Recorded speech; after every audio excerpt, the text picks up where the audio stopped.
இன்னைக்கு விருந்தினர் பக்கத்துல யார் கெஸ்ட்னு சொல்லிடலாமா கார்த்தி? சொல்லிடலாம். விடியும் முன் ஒரு கிடாரியின் கருணை மனு, சத்திய சோதனை மற்றும் நந்தன் படத்தின் ஒளிப்பதிவாளர் திரு RV சரண் அவர்களே இன்றைய நம் விருந்தினர்.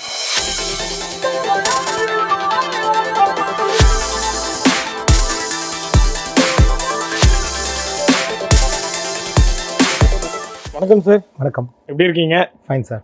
Okay, so first of all congratulations. Actually Nandan படம் வந்து ரிலீஸ் ஆக போகுது. பெரிய வாழ்த்துக்கள். ஆக்சுவலி ஸோ வந்து எப்படி இருந்தது இந்த பயணம்?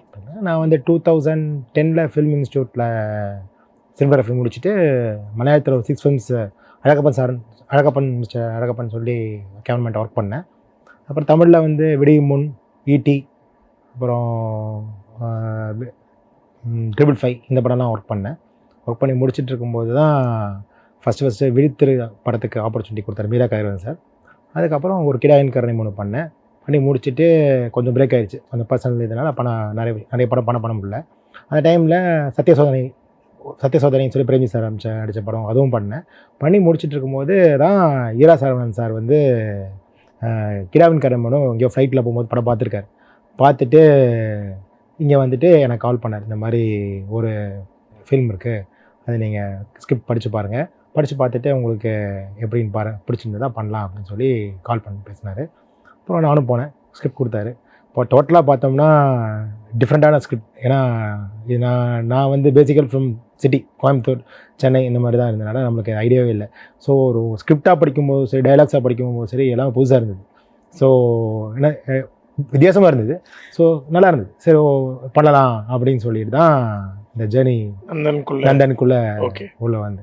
ஸோ சசிகுமார் சார் பற்றி டெஃபினெட்லி நம்ம பேசி ஆகணும். நிறைய விஷயங்கள் படத்தை பற்றி பேச போகிறோம். இருந்தாலும் சாரை பற்றி அந்த லுக்கு எல்லாமே ஒரு மாதிரி டிஃப்ரெண்ட்டாக இருந்தது இல்லையா? ஸோ அது படம் மொத்தமாக எப்படி வந்திருக்கு, அது எந்த மாதிரியான ஒரு படம் அது?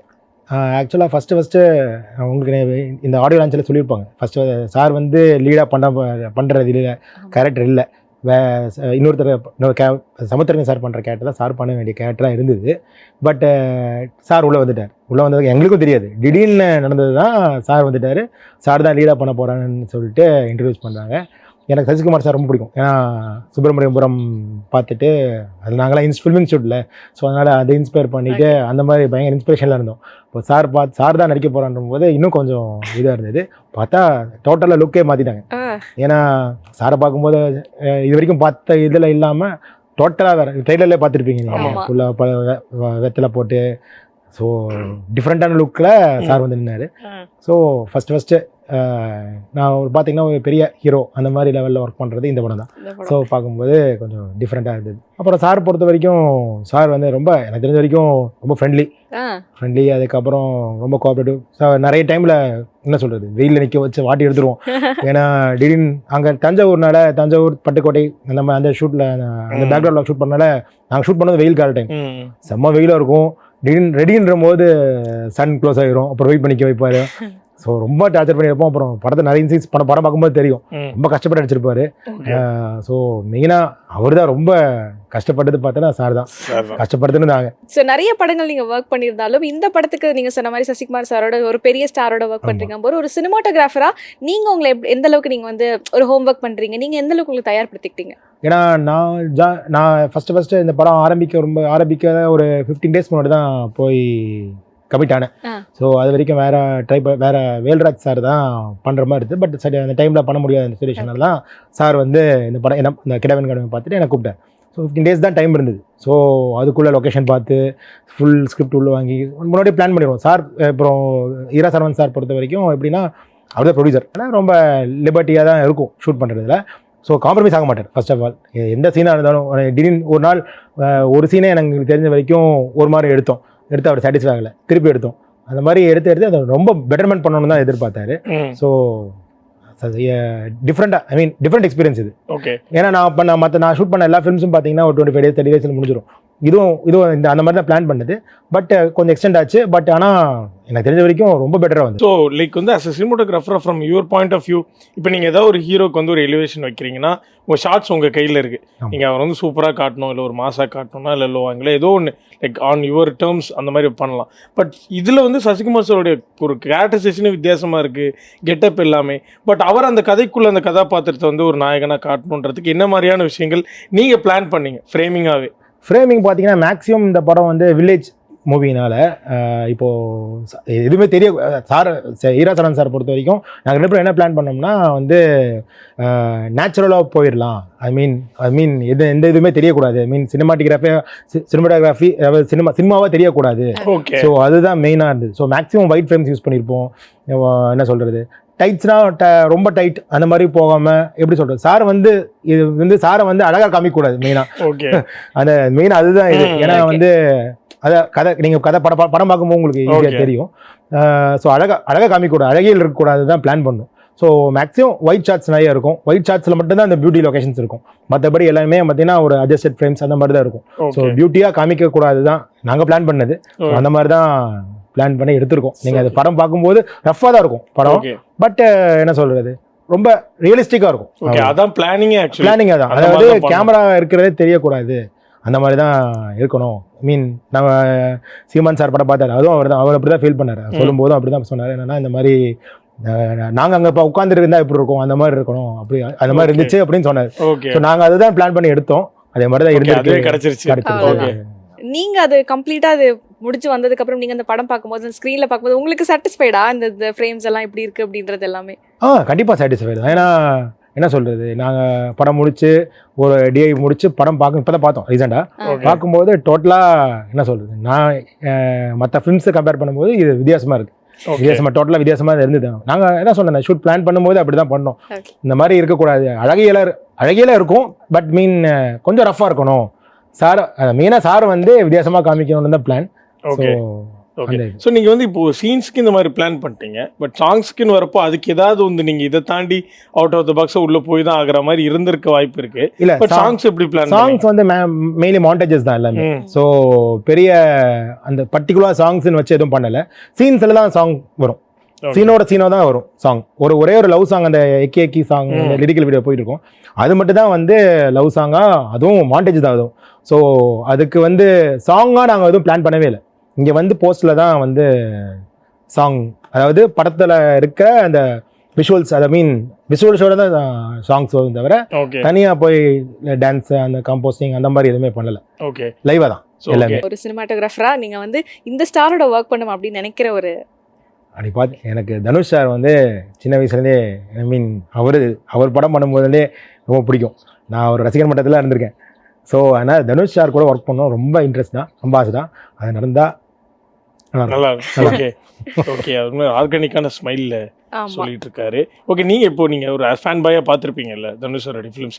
ஸோ அதில் சினிமாட்டோகிராஃபியாகவே சூப்பராக இருந்து அவரையும் நல்லா காமிச்ச படம்னா உங்களுக்கு தோணியிருக்கும், உங்கள் ஒர்க்காக கனெக்ட் ஆகிருக்கும். அந்த மாதிரி ஏதாவது ஒரு படம் எக்ஸாம்பிள் சொல்ல முடியுமா? மயக்கமண்ணு, ஓகே, அப்புறம் கர்ணன். சூப்பர். ஸோ இப்போ நீங்கள் சொன்னீங்க ஃபஸ்ட்டு ஆரம்பத்தில் வந்து எங்கெல்லாம் ஒர்க் பண்ணீங்க அப்படின்னு சொல்லிட்டு. ஸோ ஃபர்ஸ்ட் ஏடியா நீங்கள் ஒர்க் பண்ண ஃபிலிம், ஸோ அந்த ஆப்பர்ச்சுனிட்டி பற்றி இன் டீட்டெயில்டாக நம்ம பேசலாம். நான் வந்து first Vijay Milton sir try பண்ணேன். அவர் கொஞ்சம் பிஸியாக இருந்தனால அவர்கிட்ட ஆப்பர்ச்சுனிட்டி கிடைக்கல. அப்புறம் ஆர்த்தர் ஏ வில்சன் சார்ட்டையும் ட்ரை பண்ணேன். அதுலேயும் அவரும் சாரும் கிடைக்கல. அந்த டைமில் தான் வந்துட்டு மலையாளத்தில் அழகப்பன் சார்னு சொல்லிட்டு அவர் நிறைய படம் படிக்க, தமிழில் வந்து இரும்புக்கோட்டை இம்புரோட்டு சிங்கம்லாம் அவர் தான் பண்ணார். ஸோ அவர்கிட்ட வந்து மலையாளத்தில் வந்து ஆப்பர்ச்சுனிட்டி இருந்துச்சு. ஸோ அவர்கிட்ட போய் ஜாயின் பண்ணேன். ஃபஸ்ட்டு படம் வந்து மேக்கப் மேன் ஒரு ஃபிலிம், அதாவது ரைட்டர் வந்து இந்த படம் ஐயப்பன் கொஷின் அந்த ரைட்டரோட அந்த படம். அதுக்கப்புறம் ஒர்க் பண்ண படம் எல்லாமே பெரிய படம், லால்ஜோ சார் படம், இப்போ பிரியதர்ஷன் சார் படம். ஸோ எல்லாமே மோகன்லால் சார் படம், இந்த மாதிரி ஒரு 7-6 ஃபிலிம்ஸ் ஒர்க் பண்ணேன் சார் கூட. அதை முடிச்சது தான் தமிழில் வந்து விடியும் முன் சிவகுமார் விஜயன் சார் கூட ஒர்க் பண்ணேன். அப்புறம் சரவணன் அபிமன்யுன்னு சொல்லிட்டு 555, அப்புறம் இது என்ன ஈட்டி, இந்த 3லையும் ஒர்க் பண்ணிகிட்டே இருக்கும்போது தான் நான் ஒரு ட்ரெய்லர் ஒன்று ஷூட் பண்ணியிருந்தேன். அதை வந்து என் ஃப்ரெண்டுக்கு அனுப்பிச்சேன், பேர் தினகரன் சொல்லிட்டு. அவர் தான் வந்து இந்த விழித்திரு படத்தில் கோஆர்டினேட்டர் இருந்தார். அப்போ வந்து அவங்க அந்த டைமில் விஜய் மில்டன் சார் தான் பண்ணிட்டு இருந்தார். ஒரு 15-20 டேஸ் அந்த படம் பண்ணிட்டு இருந்தார். பட் அவரால் கண்டினியூ பண்ண முடியல. இப்போ இந்த சினிமாட்டோகிராஃபர் தேடிட்டு இருந்திருக்காங்க. அப்போ இந்த படம் வந்து இந்த ட்ரெய்லரை வந்து இவர் பார்த்துட்டு இருந்தார். பார்த்துட்டு இருக்கும்போது மீரா கவின் சார் பின்னாடி பார்த்துருக்காரு. இது என்னது அப்படின்னு சொல்லி கேட்கும்போது என் ஃப்ரெண்டு பண்ணது அப்படின்னு சொல்லி காமிச்சிருக்காரு. காமிச்சவொடனே அவர் யார், நைட் எஃபெக்ட், ஃபுல்லாகவே நைட் எஃபெக்ட் தான். இப்போ விழுத்தர் பார்த்தீங்கன்னா ஃபுல்லாகவே நைட் எஃபெக்ட் தான். ஸோ நான் பண்ணதும் நைட் எஃபெக்ட் தான். ஸோ நேரில் வாங்க மீட் பண்ணலாம் அப்படின்னு சொல்லி வர சொல்லியிருக்காங்க. போய் மீட் பண்ணி அதுக்கப்புறம் ஓகேயான படம் தான் அந்த படம். சூப்பர். சினிமாவில் வந்து நிறைய துறைகள் இருந்தாலும் இந்த சினிமாட்டோகிராஃபி டிஓபி ஆகணும் அப்படின்ற அந்த இன்ட்ரெஸ்ட் எங்கிருந்து வந்தது? எனக்கு ஃபோட்டோகிராஃபி பேசிக்கலாக பிடிக்கும். நான் ஒரு 8th 9th ஃபோட்டோகிராஃப்ஸ் நிறைய எடுத்துகிட்டு இருப்பேன். ஸோ எடுத்து முடிச்சுட்டு அந்த மாதிரி இருக்கும்போது தான் சரி ஓகே இந்த மாதிரி இண்டஸ்ட்ரி வரலான்னு நினச்சேன். பட் என்னென்னா எனக்கு வந்து அந்த ஃபஸ்ட்டு +2 முடித்தோடனே வந்து நான் இன்ஜினியரிங் ஜாயின் பண்ணி விட்டாங்க வீட்டில். ஸோ எனக்கு டோட்டலாக இன்ட்ரெஸ்ட் இல்லை. ஒரு 4 days தான் படிச்சிருப்பேன். படித்தோடனே நான் டிஸ்கண்டினியூ பண்ணிட்டேன். ஓகே. பண்ணிவிட்டு அதுக்கப்புறம் இன்ஸ்டியூட்டில் அந்த டைம் முடிஞ்சிருச்சு, அட்மிஷன் க்ளோஸ் பண்ணிட்டாங்க. அதுக்கப்புறம் திருப்பி பிஎஸ்சி ஜாயின் பண்ணேன். அது ஒரு 2 years படித்தேன். 2 years படிக்கும் போதே எனக்கு இதில் சினிமாட்டோகிராஃபியில் கிடச்சிருச்சு. ஸோ அது வந்து ஒரு இணைய கரஸ்பாண்டன்ஸில் போட்டுட்டு இங்கே வந்து இது முடிச்சு கரஸ்பாண்டன்ஸில் அதையும் முடிச்சு. ஓகே. ஸோ சினிமாட்டோகிராஃபி மல்டி டாஸ்கிங்காக பண்ணியிருக்கீங்க. Okay okay. ஸோ இதுக்கு முன்னாடி நீங்கள் சொன்னீங்களே லைக் ஃபோட்டோகிராஃபாக ஸ்டார்ட் பண்ணேன்னு சொல்லிட்டு, ஸோ அதனுடைய அந்த ஷூட்ஸ் பற்றிலாம் ஏதாவது சொல்ல முடியுமா? இல்லை, எனக்கு நேச்சர் அண்ட் வைல்ட் லைஃப் தான் நிறைய. Okay. So nature and photography அந்த மாதிரி தான் பண்ணுவேன். அப்புறம் இந்த மும்பையில் இருக்கிற ஃபோட்டோகிராஃபர் அப்போ இருந்துச்சு ஒரு கம்பெனி, அதில் ஃபோட்டோகிராஃப்ஸ்லாம் அனுப்பிச்சிட்டு அந்த மாதிரி ஒர்க் பண்ணிட்டு இருந்தேன். அதுக்கப்புறம் டோட்டலாக ஸ்டாப் பண்ணதுக்கு இன்ஸ்டியூட் படிச்சதுக்கப்புறம் சினிமாட்டோகிராஃபி தான். சூப்பருங்க. ஸோ நீங்கள் வந்து இந்த லேர்னிங் ஃபேஸில் இருந்திருப்பீங்க. லைக் வந்து ஒரு அசிஸ்டன்ட் சினிமாட்டோகிராஃபர் ஒர்க் பண்ணப்போ Malayalam cinema and Tamil cinema like என்னென்னலாம் லைக் விஷுவல்ஸாக உங்களுக்கு நீங்கள் கற்றுக்கிட்டீங்க வேரியேஷன்ஸ்? டோட்டலாக மலையாளம் சினிமா டோட்டல் டிஃப்ரெண்ட். இன்னைக்கு வரைக்கும் அது அப்படி தான். ஓகே. அங்கே ஃபுல்லாக அதுதான் மெயின். என்னன்னா இப்போ மலையாளத்தில் இங்கே இருக்க சொல்யூஷன் எப்படின்னா முதல்ல லொக்கேஷன் பார்ப்பாங்க, அது பண்ணுவாங்க, இது பண்ணுவாங்க, ஃபர்ஸ்ட் எல்லாம் பார்த்துட்டு அப்படி தான் நான் மற்றபடி எல்லாம் ஷூட் பண்ணேன். மலையாளத்தில் அப்படி இல்லை. என்னன்னா முதல்ல ஸ்கிரிப்ட் பண்ணிடுவாங்க. சில சமயம் வந்து லொக்கேஷன்ஸ் கிடைக்காது, காலையில் தான் போய் லொக்கேஷன் பார்ப்போம். அந்த மாதிரி அங்கே ஷூட் பண்ணுவோம். திடீர்னு அதுக்கு ஃபுல்லாக அதுக்கேற்ற மாதிரி அரேஞ்ச் பண்ணிப்பார். எங்கள் கேமராமேனும் அதே மாதிரி தான். அவர் அது லைட்ஸ் கூட தான் வச்சிருப்பாங்க. திடீர்னு பார்த்தா ஒரு லொக்கேஷன் கிடைக்காது. அந்த லொக்கேஷன் கிடைக்கிறதுனால புது லொக்கேஷன் பார்ப்பாங்க, இப்போ அந்த லொக்கேஷன் ஷூட் பண்ணுவாங்க. ஸோ அது ஈவன் மோகன்லால் சார் வச்சு பண்ணும்போதே இந்த பிரச்சனை வரும். துபாயில் ஷூட் பண்ணோம் ஒரு படம், அதெல்லாம் பார்த்தீங்கன்னா ஸ்பாட்டில் தான் போய் லொக்கேஷன் பார்க்குறது, முன்னாடி பார்த்துருக்கவும் மாட்டோம். ஸோ எந்த பிளானிங் இருக்காது. பிளானிங் மீன்ஸ் பிளானிங் இருக்கும், அதாவது எப்படி என்ன பண்ண போகிறோம், எது பண்ண போகிறோம் எல்லாமே இருக்கும். பட் லொக்கேஷன்ஸ் எல்லாம் புதுசாக பார்ப்பாங்க. இங்கே அப்படி இல்லை. இங்கே நான் ஒர்க் பண்ண கிடாவன் காரணம் எல்லா படத்துலையும் முதல்ல லொக்கேஷன் பார்த்துருவோம், பார்த்து தான் ஃபிக்ஸ் பண்ணுவோம். பட் இந்த படத்தில் எனக்கு மலையாளம் படம் வர ஃபீல் வந்தது. என்னன்னா இங்கே அப்படி என்ன பண்ணுவோம்னா டீன் லொக்கேஷன் காலையில் லொக்கேஷன் பார்த்துருப்போம் நைட்டு, டீன் அதை விட பெட்டர் லொக்கேஷன் காலையில் கிடைக்கும். அங்கே சார் வந்து சார் அங்கே பண்ணலான்னுவோம். சரி நம்ம டோட்டலாக ப்ரிப்பேர் வேறு மாதிரி ப்ரிப்பேர் ஆயிருப்போம். பட் அங்கே போனோம்னா ஆனால் சாரும் ரொம்ப அட்ஜஸ்ட் பண்ணிப்பார். ஈரசனன் சார் பொறுத்த வரைக்கும் அதை வந்து ஓகே இதை மாற்றிக்கலாம், ஃப்ரேம் வைப்பேன், சரி ஓகே இதை கொஞ்சம் அட்ஜஸ்ட் பண்ணிக்கலாம் அவ்வளோதான். முடிச்சா அப்படி டக்குன்னு போயிட்டே இருக்கும். சூப்பர். தமிழ் சினிமால இப்போ உங்களுக்கு பிடிச்ச சினிமாட்டோகிராஃபர்னா யாரை சொல்வீங்க? இவங்களோட ஒர்க்ஸ் பார்த்து நான் வியந்திருக்கேன், இதை பார்த்து நான் இன்ஸ்பயர் ஆயிருக்கேன் அப்படின்னா யாரை சொல்லுவேன்? நான் வந்து பேசிக்கலாக Balu Mahendra sir and Jeeva sir 2 பேரும் பார்த்து தான் சினிமாட்டோகிராஃபியே சூஸ் பண்ணது. ஸோ அவர் 2 பேரும் இல்லை, மிஸ் பண்ணுறோம். பட் ஃபைன், அவங்க கூட அவங்கள பார்த்து தான் அவங்க ஒர்க்ஸ் பார்த்து தான். ஓகே. இப்போ சசிகுமார் சார் வந்து லைக் பேசிக்கலி ஒரு டேரக்டர். அவர் வந்து இந்தியாவோட ப்ராமிசிங் டேரக்டர்ஸ்லேருந்து இவர் வந்து அவங்களை இன்ஸ்பயர் பண்ண மாதிரி நிறைய டைட்டில் கால்லாம் வந்திருக்காரு. ஸோ அவர் ஆக்டரை எப்போ மாறினான்னு தெரியல, பட் அதையே இன்னும் இப்போ வரைக்கும் ப்ரைமாக கண்டினியூ பண்ணுறாரு. இன் ஃப்ரேம் நீங்கள் வைக்கிறப்போ இந்த கெட்டப்புக்காக அவர் இதாக மெனக்கிடுவார், சின்ன சின்ன நியூன்சஸ் கொடுப்பாரு. ஆமாம், அது எப்படி நீங்கள் பார்க்குறீங்க? இன் ஃப்ரேம் நீங்கள் பார்க்குறீங்க? இல்லை கண்டிப்பாக ஃப்ரேம் வச்ச உடனே வந்துட்டு பல்லு கரை வரைக்கும் நோட் பண்ணுவார். கண்டினியூட்டி பல்லு ஒரு சில இடத்துல கரை இருக்காது. ஸோ அவரே நாங்கள் மறந்தா கூட டக்குன்னு வச்சுட்டு போய் அந்த பல்லு வெத்தலை கரை போட்டு வருவார். அப்புறம் இங்கே அடிப்பட்ட சீன்ஸ்லாம் இருக்கும். அவரே நாங்கள் சில சமயம் மறந்து பார்க்க மாட்டோம், கரெக்டாக போய் அது அந்த கண்டினியூட்டி கரெக்டாக எந்த இதில் இருக்கோ அதை மெயின்டைன் பண்ணிட்டு வருவார். ஸோ சார் அது எப்படி பண்ணுறான்னு தெரியாது, பட் கரெக்டாக பக்காவாக பண்ணிடுவார். ஸோ ஒரு கிடரின் கருணைமோனோ அது அந்த படத்துலையும் இந்த படத்துலையும் நீங்கள் மறக்க முடியாத ஃப்ரேம், மறக்க முடியாத ஷாட் உங்களுக்கு மெமரபுல்லாக? கிடாரின் கருணைமோனோவில் பார்த்தீங்கன்னா எல்லாமே ரொம்ப எனக்கு பிடிச்ச, ஏன்னா அது எனக்கு செகண்ட் ஃபிலிம். ஸோ அது டோட்டலாக டிஃப்ரெண்ட் ஃபிலிம். ஏன்னா அந்த படத்தில் வந்து பெரிய ரிஸ்க் என்னென்னா ஒரு ஃப்ரேம் வச்சோம்னா அதில் வந்து 30 பேர் இருப்பாங்க. அதில் அந்த 30 பேருக்கு லைட் பண்ணணும், ஒருத்தர் ஷேடோ வரக்கூடாது, நைட் எஃபெக்ட் ரொம்ப ஜாஸ்தி. ஸோ அது ரொம்ப கஷ்டமான டிஃபிகல்ட்டான இதுவாக இருந்தது. இந்த படத்தில் இதே மாதிரி தான். மினிமம் ஒரு குரூப்பில் பார்த்தீங்கன்னா ஒரு 10-15 பேர் இருப்பாங்க, ஒருத்தர் ஷேடோ எடுத்து மேலே வரக்கூடாது. ஸோ இந்த மாதிரிலாம் நிறைய ப்ராப்ளம்ஸ் இருந்துச்சு. எனக்கு 2 சிமிலராக தான் தெரியும். 2மே கஷ்டப்பட்டு பண்ண போனது தான். நான் ரொம்ப இன்ட்ரெஸ்ட்டாக பண்ண போகிறோம். ஏன்னா அதுவும் கிராமத்து சப்ஜெக்ட், இதுவும் கிராமத்து சப்ஜெக்ட் போது 2மே ஈக்குவல் தான். அப்ப 2மே ஈக்குவல்னா அப்ப சத்திய சோதனை படத்தை பத்தி சொல்லுங்க. அதுல ஒர்க் பண்ண அந்த எக்ஸ்பீரியன்ஸ், அந்த ஃப்ரேம். சத்திய சோதனை பார்த்தீங்கன்னா அது ஒரு full and full commercial film. அது ஒன்றும் என்ன சொல்கிறது, அது டேரக்டர் சுரேஷ் சங்கையா, அவரும் நானும் ஃப்ரெண்ட்ஸ், கிடான் கிளம்பலும் இல்லை நாங்கள் ஒன்றா தான் பண்ணிட்டு இருக்கோம். ஸோ இந்த படம் அந்த படம் அப்படி தான். ஸோ அவரும் அப்படி நான் ஃப்ரெண்ட்லி தான். ஸோ என்னென்னா நம்ம ஷார்ட் கம்போஸ் பண்ணுறது, ஸோ எல்லாமே நம்ம சேர்ந்து தான் பண்ணுவோம், எல்லாமே கரெக்டாக பண்ணிடுவோம். ஸோ அதில் வந்து மேக்ஸிமம் எல்லாமே கிம்பல் ஷாட்ஸ் தான், ஃபுல் அண்ட் ஃபுல் கிம்பல். ஆனால் இந்த படம் பார்த்தீங்கன்னா full and full handle. Okay. அலெக்ஸாவை தூக்கிட்டு ஓடணும் சாரை வச்சுட்டு. ஏன்னா சசி சாரை வச்சுட்டு என்ன பண்ண முடியும்னா அவர் என்ன சொல்கிறது, வெயில் அவ்வளோ கொடுத்தும் சார் கீழே டயரில் தரையில் படுத்திருப்பாரு. அந்த டைமில் நம்ம கேமரா வச்சுட்டு கரெக்டாக பிடிக்கலன்னா அது சார் திரும்பி பண்ணிட்டு இருப்பாரு. பட் இருந்தாலும் அவர் பண்ண முடியாதுல்ல அப்படி. ஸோ கேர்ஃபுல்லாக ஹேண்டில் பண்ணுவோம். அது கிம்பல்லாம் ஈஸி, இது ஷோல்டர் தூக்கிட்டு கரெக்டாக அவங்க ஃபாலோ பண்ணணும். ஸோ இந்த படத்தில் ரொம்ப கஷ்டம் பார்க்கும்போது. சார் ரொம்ப கோஆப்ரேட் பண்ணலன்னா அந்த இடத்துல பண்ணியிருக்கவே முடியாது. ஸோ ஒரு சினிமோட்டோகிராஃபர் இப்போ நீங்கள் ஒர்க் பண்ணதுல எந்த ஜானர் உங்களுக்கு கஷ்டமாக இருந்துச்சு, இல்லை நீங்கள் எந்த ஜானர் கஷ்டம்னு நினைக்கிறீங்க அப்பார்ட் ஃப்ரம் யுவர் ஒர்க்? நான் பண்ணது எல்லாமே வில்லேஜ் ஃபிலிம்ஸ் தான். ஸோ விழுத்திர மட்டும் தான் கொஞ்சம் டேக்கா. இப்போ நடுவில் சின்ன ஃபில்ம் ஒன்று பண்ணேன், ஜிகர் தோஸ்துன்னு சொல்லிட்டு, புது சங்கர் சார் அசிஸ்டன்ட் ஒரு படம் பண்ணோம். ஸோ அது ரெண்டுமே ஜாலியாக இருந்தது. பட் எனக்கு வந்து ஒரு சிட்டி பேஸ்ட் ஒரு லவ் பேஸ்ட் ஃபிலிம் பண்ணணும்னு ரொம்ப ஆசை. அது இன்னி வரைக்கும் வந்ததில்லை. வந்துச்சுன்னா ஃப்யூச்சரில் வந்துச்சுன்னா அந்த மாதிரி பண்ணணும். ஓகே. ஸோ இப்போ இந்த படத்துக்காக ரெஃபரன்சஸ் ஏதாவது மேபி நீங்கள் பார்த்துருந்துருப்பீங்கல்ல, பட் என்னதான் இருந்தாலும் சொல்லிட்டாங்க நம்ம வந்து இது மாதிரி கேமரா பண்ண மாதிரி தெரியக்கூடாது, நேச்சுரலாக இருக்கிற மாதிரி இருக்கணும்னா சொல்லிட்டாங்க. பட் ஏதாவது ஒரு ரெஃபரன்ஸ் உங்களை இன்ஃப்ளூயன்ஸ் பண்ணிருக்கும், இல்லை நீங்கள் தேடி பார்த்துருக்கீங்க? இல்லை ரெஃபரன்ஸ்ன்னு ஏன்னா நீங்கள் பாலுமேந்திர சார் பேர் சொன்னதுக்கு அப்புறமா அந்த மாதிரி இல்லை ரெஃபரன்ஸ்லாம் இருக்குது. இல்லை அங்கே போய் என்ன பிடிக்குதோ அதுதான் ஃப்ரேம், அதான் லைட்டிங், அந்த மாதிரி. இது வரைக்கும் நான் எந்த படத்துக்கும் ரெஃபரன்ஸ் எடுத்ததே இல்லை. ஸோ கதை சொல்லிட்டாங்கன்னா கதை டேரக்டர் கூட டிஸ்கஸ் பண்ணுவோம், அவ்வளோதான். டேரக்டர் சப்போஸ் இந்த மாதிரி ஷாட் வேணும் அப்படின்னு சொல்லி கேட்டாங்கன்னா சார் ரெஃபரன்ஸ் எடுத்துட்டா ஒழிய மற்ற தவிர நானாக போய் ரெஃபரன்ஸ் எதுவும் தேடி எடுத்ததில்லை, இது வரைக்கும் எடுத்ததில்லை. சார் சொல்லுவார் இந்த மாதிரி வச்சுக்கலாம், இந்த மாதிரி வச்சுக்கலாம். எல்லா டேரக்டர் சொல்ல ஒர்க் பண்ணுவோம் அப்படி தான். இப்போ சார் ஈரா சரவணன் சார் பண்ணும்போது நான் ஃப்ரேம் வச்சுருவேன், வச்சு இதை கொஞ்சம் அட்ஜஸ்ட் பண்ணலாம், இதை கொஞ்சம் அட்ஜஸ்ட் பண்ணிக்கோங்க அப்படின்னு சொல்லி அவர் சொல்லுவார். அதுதான் இப்போ தவிர சாரும் எனக்கு தெரிஞ்ச வரைக்கும் ரெஃபரன்ஸ் எதுவுமே யூஸ் பண்ணதில்லை. ஓகே. ஸோ எந்த டேரக்டர்ஸுமே என்கிட்ட ரெஃபரன்ஸ் கொடுத்ததும் இல்லை, நானும் கேட்டதில்லை. ஸோ ரெஃபரன்ஸாக எதுவுமே எடுத்தது பண்ணேன். ஸோ என்ன நம்ம சும்மா எங்கேயாவது ஃப்ரெண்ட்ஸ் கூட வெளில போனாலே ஃபோட்டோலாம் எடுத்துருவோம், மனம் நல்லா இருக்கிற மாதிரி நினச்சிப்போம். வீட்டுக்கு வந்து பார்த்தா ஒன்று பிளராக இருக்கும், ஒன்று சேக்காக இருக்கும், அந்த மாதிரி ஒரு மாதிரி ஹார்ட் பிரேக் மூமெண்ட்லாம் நடக்கும். பட் நீங்கள் ஒரு மாதிரி ரொம்ப ரசித்து எடுத்த ஷாட்டு, பட் வந்து பார்க்குறப்போ ஏதாவது ஒன்று மிஸ் ஆகிருந்திருக்கும், திரும்ப ரீஷூட் போயிருப்பீங்க, என்னடா இது எப்பறம் மிஸ் பண்ணோம், அந்த மாதிரி மூமெண்ட் ஏதாவது இருந்திருக்கா? அது இந்த படத்தில் இல்லை, பொதுவாக இந்த ஹெலிகாம் ஷாட்ஸ் இருக்கும்போது இந்த பிரச்சனை வரும். ஓகே. ஹெலிகாமில் வந்துட்டு பார்த்தீங்கன்னா குவாலிட்டி கம்மியாக இருக்கும் எப்போவுமே. ஸோ என்னதான் ட்ரை பண்ணாலும் அது யூஸ் பண்ணிடுவாங்க எல்லாம் எடிட்டர்ஸ், அது போட்டு விட்டுருவாங்க. அது போட்டாலே பயமாக இருக்கும், ஐயோ நைட் எஃபெக்ட்ல மாதிரி போடுவாங்க, கிரெயின்ஸ் வருது, அது அந்த மாதிரி தான் ஃபீல். மற்ற நாங்கள் இருக்கும்போது மேக்ஸிமம் என்னன்னா கண்டுபிடிச்சிருவோம். ஒன் மோர் சார்கிட்ட கேட்டுருவேன், அந்த மாதிரி எம்எல் தப்பா தான் சாரின்னு சொல்லிட்டு உடனே கட் பண்ணி ஒன் மோர் கேட்டுருவோம். ஸோ மேக்ஸிமம் அதாவது தப்பாக எடுத்துடக்கூடாதுன்னு சொல்லிட்டு அது அந்த விஷயத்துல. பட் ஹெலிகாம் ஷாட்ஸ் நம்ம கையில் எதுவுமே இல்லை, சின்ன மானிட்டர் கொடுப்பாங்க, அது ஜட்ஜ் பண்ணவும் முடியாது. இப்போ இங்கே படம் பார்க்க இப்போ டீம் பார்த்தா கிரெயின்ஸ் இருக்கும், அது சரி பண்ணணும். ஸோ ஹெலிகாம் ஷாட்ஸ்னா கொஞ்சம் பயம். ஓகே.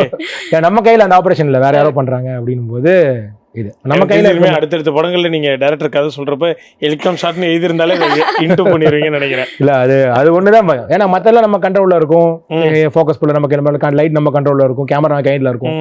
ஸோ இந்த படத்தில் அப்படிதான். திடீர்னு ஒரு நாள் என்ன ஆச்சுன்னா ஒரு ஃபைட் மீன்ஸ் ஒரு வீடு அடிச்சு ஒரு ஷாட்ல இருக்கும், எல்லாம் லைவா பண்றாங்க. நான் கேமரா ஸ்டெடியை வச்சுட்டு பிளான் பண்ணோம். ஒரு எப்படின்னா ஒரு அப்படியே 12 ஃப்ரேம்ஸ் எல்லாம் ஃப்ரீஸ் பண்ணலாம்னு நினச்சி பார்த்தா அவங்க என்னமோ பண்ணிட்டு இருக்காங்க, என்ன பண்ணுறேனே தெரியல. அப்போ நான் கேமரா ஃபோக்கஸ் பண்ணிட்டு சொல்லிட்டேன், இந்த மாதிரி கேமரா எடுத்துட்டு ஓட போகிறேன், எங்கே போட போகிறேன்னு தெரியாது, அட்ஜஸ்ட் பண்ணிக்கோங்க.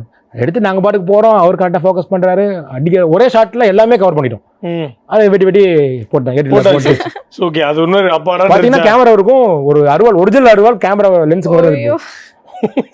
ஏன்னா ஒரிஜினல் மக்கள் அவங்களுக்கு என்ன பண்றதுன்னு தெரியாதுல்ல. நான் உள்ள போய் தெரியும் ஷூட் பண்றோம், அந்த டைம்ல அந்த மாதிரி ரிஸ்கான ஷாட்ஸ் எல்லாம் இருக்கு. பட் கேமரா நம்ம கண்ட்ரோல்ல இருக்கறனால ஓகே. சோ ஹெலிகாம் ஷாட்னா கொஞ்சம் பயம் எனக்கு, வேற மத்தபடி ஓகே.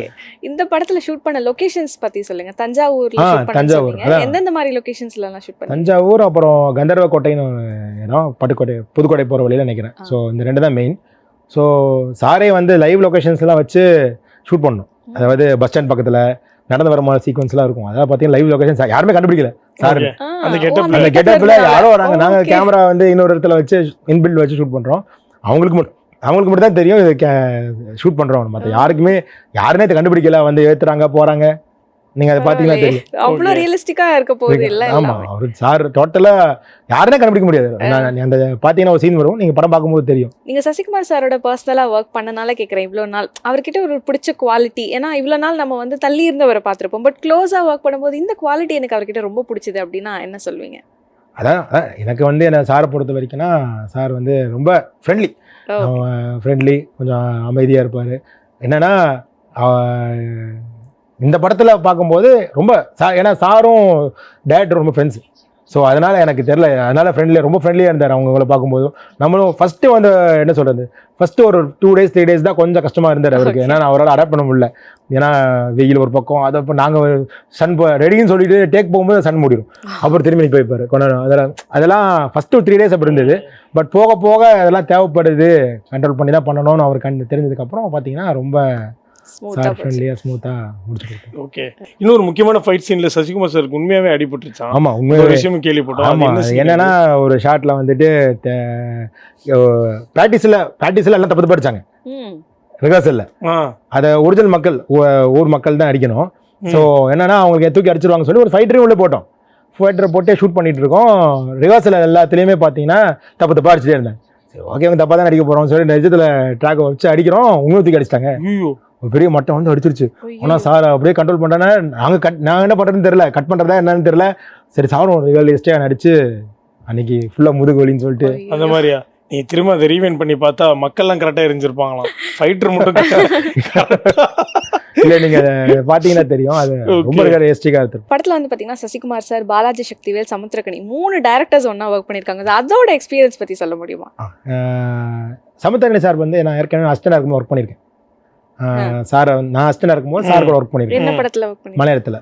மலையாளத்தில் ஒரு படத்தில் ஒர்க் பண்ணேன். ஸோ அதுக்கப்புறம் இப்போ தான் பார்க்குறேன். பட் கரெக்டாக சார் ஞாபகம் வச்சு கேட்டாருன்னு, நம்ம பார்த்துக்க ஒர்க் பண்ணியிருக்கோமா சாரே கேட்டார். ஸோ சார் எனக்கு தெரியனால எனக்கு சார் சமுத்திரக்கனி சார் போகிறதுக்கு பிரச்சனை இல்லை, அவருக்கு தெரியும். சரி, ஓகே, இப்படி வச்சா எந்த டைமில் எப்படி பண்ணணும். ஆனால் ஆக்சுவலாக வந்து அவர்கிட்ட 3 days டேட் வாங்கிட்டு 1 dayல ஒரே டேல முடிச்சு கொடுத்துட்டோம். ஏன்னா அவருக்கும் டைம் இருந்துச்சு, டைம் வேறு ஃபிலிம்ஸ்லாம் இருந்தது அப்படின்னு சொல்லி தான் 2 days கொடுத்தாங்க டேட்டு. ஸோ ஒரே நாள் சார் வந்தார், லைட்ஸ்லாம் எல்லாமே ரெடி பண்ணிவிட்டு டக்குன்னு முடிச்சுட்டு அவர் ஒரே நாள் அனுப்பிச்சிட்டோம். ஓகே, ஸோ அவர் ரொம்ப ஹாப்பி. அதுக்கப்புறம் பாலாஜி சக்திவேல் சார் வந்து நான் அதுக்கு டைரக்டராக பார்த்துல ஆக்டராக பார்க்குறேன். ஏன்னா ரொம்ப ஜாலியாக இருப்பார். ஸ்பாட்டுக்கு வந்தால் ஸ்பாட்டில் வந்து ஃபன்னாக இருக்கும், அவர் வந்தால் ஃபன்னாக இருக்கும் எப்போவுமே. அந்த மாதிரி ஒரு டைப் தான். ஓகே, சரி, என்னன்னா இவ்வளோ பெரிய ஒரு லெஜெண்ட் டேரக்டர்ஸ் இருக்காங்க. என்னதான் நீங்கள் வந்து கான்ஃபிடென்ட்டாக இருந்தாலும் எங்கேயாவது ஃப்ரேம் வைக்கிறப்போ சஜஷன்ஸ் வரும், இல்லை ஏதாவது ஒன்று இருக்குன்ற ஒரு பயம் இருக்கும்ல. ஒர்க்கிங் வித் மாஸ்டர்ஸ் அந்த மாதிரி தான் நம்ம வந்து ஸ்கூலில் ப்ரொஃபஸர் பக்கத்தில் வந்து நம்ம ஹோம் ஒர்க் பண்ணுற மாதிரி இருக்கும். ஸோ அந்த மாதிரி ஏதாவது மூமெண்ட்ஸ் இருந்தது? ஃபர்ஸ்ட் 2 days 3 days இருந்துச்சு எனக்கு. ஓகே, ஆனால் அவங்க யாரும் சொல்லலை. நம்மளுக்கு ஒரு ஃபீலிங் இருக்கும்ல, ஐயோ பெரிய படத்தில் ஒர்க் பண்ணுறோம், இவ்வளோ பேர் இருக்காங்களே அப்படின்னு அந்த பயம் இருந்துச்சு. பயம் இல்லை, இந்த ஃபீல் இருந்துச்சு, நர்வஸாக இருந்தது. அதுக்கப்புறம் 3 daysக்கு அப்புறம் எல்லாருமே ஃப்ரெண்ட்லி ஆனதுக்கப்புறம் ஜாலியாக போயிடுச்சு. பட் எப்படியுமே வந்து நம்ம யூஸ்வலாக வந்து வெளியில் லைக் வந்து ஒரு ஜனரஞ்சமாக கேள்விப்படுதுன்னா படத்தோட வந்து direction team, assistant directors team வந்து ரொம்ப கஷ்டப்படுவாங்கன்னு கேள்விப்பட்டிருக்கோம். அஃப்கோர்ஸ் அவங்களுக்கு அந்த கஷ்டம் இருக்குது. But major of the people இந்த எடிட் டிபார்ட்மெண்ட், கேமரா டிபார்ட்மெண்ட்லாம் ஆக்சுவலாக என்ன ஒர்க் பண்ணுறாங்க, அதை தாண்டி வந்து அவங்களுக்கு கஸ்டன்ஸாக இருக்கிறவங்களுக்கும் அதே மாதிரியான ப்ரெஷர்ஸ் இருக்கும் அப்படின்றது மேஜராக தெரியாது. ஸோ உங்கள் டீம் அட்ரஸ் பண்ணி சொல்லுங்கள் என்னென்ன ஒர்க்ஸ் ஆச்சு அப்படின்னு. என் அசிஸ்டன்ஸ் வந்து அஞ்சான் ஒரு பையன் இருக்கு, அப்புறம் ஜோஷின்னு ஒரு பையன், தமிழ், 3 பேர் தான் மெயினாக இருந்தாங்க. இதில் அஞ்சான் ஆரம்பிச்சா ஆக்சுவலாக படம் ஆரம்பிச்சிட்டாரு. ஸோ சினிமாட்டோகிராஃபராக பண்ணிட்டு சூப்பர். ஸோ ஷூட் போயிட்டு இருக்கு அவங்களுக்கு. ஸோ எல்லாமே ரொம்ப சப்போர்ட்டிவாக இருப்பாங்க, என்னென்னா கூடவே இருப்பாங்க, போக மாட்டாங்க எங்கேயுமே. இப்போ அடுத்த ஃபிலிம் ஏதோ பேச போகிறோம், இப்போ அந்த பையனை சொல்கிறேன், ஏன்னா கூப்பிட்றேன், நான் கேமராமேன் கூப்பிடாம இருக்காதீங்க, செகண்ட் கேமராமேன் தான் சொல்லுங்கள். ஸோ அந்த மாதிரி ரொம்ப க்ளோஸ் எல்லாருமே, எல்லாம் ஃபிலிம் இன்ஸ்டியூட்ஸ் அந்த மாதிரி. அதனால சூப்பர். ஸோ அந்த மாதிரி. அப்புறம் எடிட்டர் சைடில் பார்த்தீங்கன்னா அவர் தான் எனக்கு தெரிஞ்ச வரைக்கும் அவர் தான் எடிட்டர். நெல்சன் என் ஃப்ரெண்டு தான். ஸோ அவர் தான் ரொம்ப கஷ்டப்பட்டிருக்காரு இந்த படத்துக்கு. ஏன்னா ரொம்ப என்ன சொல்கிறது, டெய்லி நைட் வந்து ஒர்க் பண்ணுவார். நைட் இப்போ கூட நைட்லாம் ஃபுல்லாக ஒர்க் பண்ணிவிட்டு ஏன்னா அவுட்டு கொடுத்துட்டே இருக்கணும். ஸோ சாரும் வந்து நிறைய மறக்கிடுவார், எடிட்டில் வந்து நிறைய சேஞ்ச் பண்ணுவார். ஸோ இன்னும் பெட்டர்மெண்ட்டாக வரணும் அப்படின்றதுக்காக பண்ணிவிட்டு நைட்டு ஓகே இது இல்லை இன்னும் கொஞ்சம் பண்ணலாம் அப்படின்னு சொல்லிட்டு இன்னொரு சேஞ்ச் பண்ணுவார். ஸோ இவ்வளோ பெட்டர்மெண்ட்டில் தான் இந்த படம் வந்திருக்கு. நீங்கள் படம் பார்த்தீங்கன்னா எனக்கு தெரிஞ்ச வரைக்கும் நிறைய எடிட் ஒர்க்ஸ் நிறைய போயிட்டுருக்கும். ஸோ அந்த டைமில் நிறைய ஹெல்ப் பண்ணுவார் அவர். அந்த டைமில் அதாவது சாரே பேசியிருப்பார், சொல்லியிருப்பார், என்னென்னா இந்த மாதிரி நிறைய டைம் சுவிட்ச் பண்ணி ஓடி போயிடுவார் அப்படின்னு ஆடியோ லான்ச்சில் சொல்லியிருப்பார். அந்தளவுக்கு டார்ச்சர் பண்ணியிருக்காரு. ஓகே, ஸோ சூப்பருங்க, செம ஹாப்பி. ஃப்ரம் ஸ்க்ராட்ச்லேருந்து ஆரம்பித்து யார் சப்போர்ட்டும் இல்லாமல் ஸ்டெப் பை ஸ்டெப் வந்து கற்றுக்கிட்டு இன்றைக்கி ஒரு பிரம்மாண்டமான ஒரு படத்தில் ஒரு ப்ராப்பரான ஒரு டெக்னீஷியன் அப்படின்ற பேர் வாங்கியிருக்கிறது ஒரு பெரிய விஷயம். அதுக்கு நான் கண்டிப்பாக என் டேரக்டர் ஈராசவன் சாருக்கு தான் தேங்க்ஸ் சொல்லுவோம். ஏன்னா என் மேலே இவ்வளோ நம்பிக்கை வச்சு ஒரு பெரிய என்ன சொல்கிறது, ஒரு பெரிய வேல்ராஜ் சார் மாதிரி ஒருத்தர் பண்ண வேண்டிய படத்தை நம்பி இந்த கிடாவன் கிளம்பணும் ஒரு படத்தை பார்த்து நம்பி கொடுத்துருந்தாரு. ஸோ அவருக்கு தான் நன்றி சொல்லணும் கண்டிப்பாக. ஏன்னா அவர் கொடுக்கலன்னா இது ஆப்பர்ச்சுனிட்டி கிடச்சிருக்காது. ஸோ அவருக்கு தான் எல்லா கிரெடிட்ஸ் ஆமா எல்லாமே. ஆமா கண்டிப்பா இது உங்களுடைய ஹார்ட் ஒர்க் கிடைச்ச ஒரு பரிசு தான். ஸோ நந்தன் படம் மாதிரி தொடர்ந்து உங்களுடைய அப்கமிங் ப்ராஜெக்ட்ஸும் பெரிய வெற்றி அடையணும்னு சொல்லி ஜெயா டிவி டீம் சார்பாக பெரிய அளவில் வாழ்த்துக்கிறோம். Thank you so much. தேங்க்ஸ்.